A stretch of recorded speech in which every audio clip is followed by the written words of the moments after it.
Hello, my name is TESTOMAT and today I'm going to tell you a bit more about our experience with mutation testing.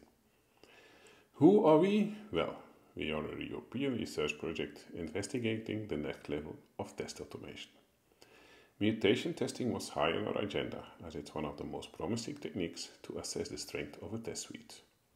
Now, at the end of the project, it's time to report what we learned. But first, a little explanation on what mutation testing really is.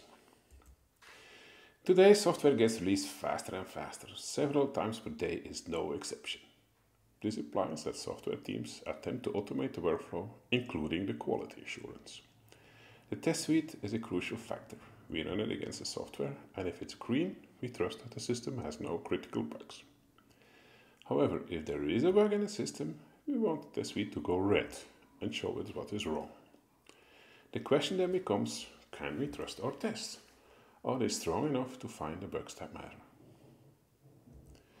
Consider a small but realistic example. We have a piece of code here that finds an item in a vector of numbers. It starts from the back and scans each element in the vector, returning the position if it finds it, and -1 otherwise. And here's a first test, which verifies if the function of the test works as expected. We look for an element 99, which does not occur, and we expect the result to be -1. And here's a second test, which now looks for an element which does occur, the number 42. This is actually a special case, because we look for an item which occurs twice, and since we scanned from the end to the beginning, we want to return the position of the last occurrence. Yes, that's 3. Good testers know that they should also test for boundary conditions. So what happens if we search in a vector which is empty? Well, in that case we expect -1 as a result. Okay, so we have a function under test and 3 tests that exercise it. If we run the test in the text execution environment, we see that all 3 tests pass. Good, so now we know confirmed that the function under test works as expected. Even better, the test execution engine also calculates the coverage of our tests. And in this case, we see that we have 100% of line coverage, statement coverage, and even branch coverage. So yes, we know that this test suite is pretty strong. But if it's really that strong, that's where mutation testing comes in. What mutation testing does is artificially injecting faults in the program and then executing the test suite again. If the test suite is indeed strong, it should fail. Consider the example of the mutation relational operator replacement, which mutates the program by injecting a small change in the logic.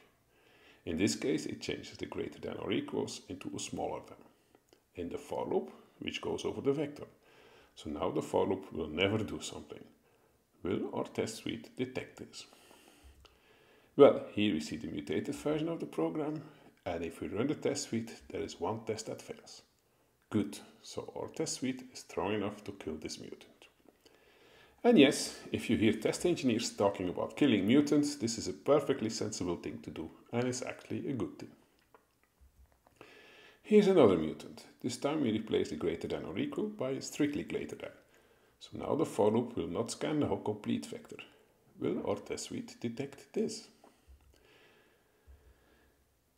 It doesn't. Here's the mutated version of the program, and if we run our test suite, all tests pass. Oh, that's bad. It means that our test suite is not strong enough to kill this mutant.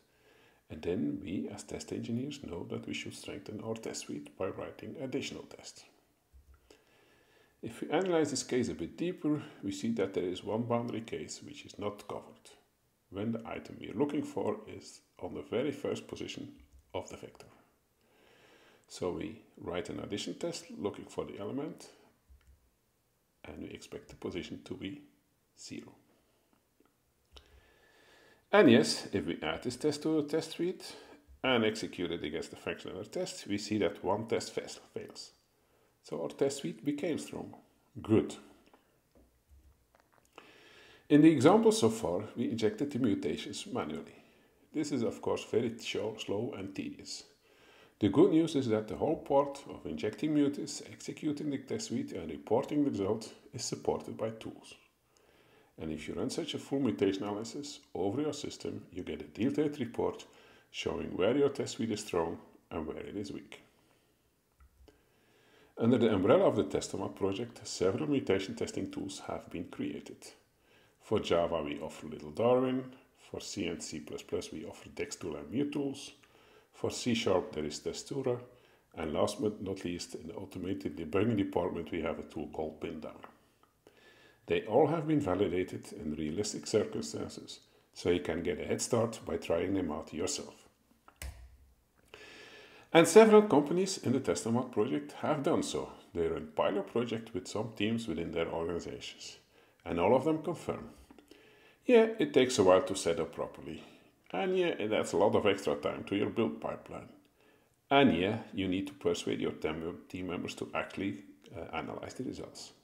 But once you dealt with all of that, it's very rewarding. It gives the test engineers actionable suggestions on their tests.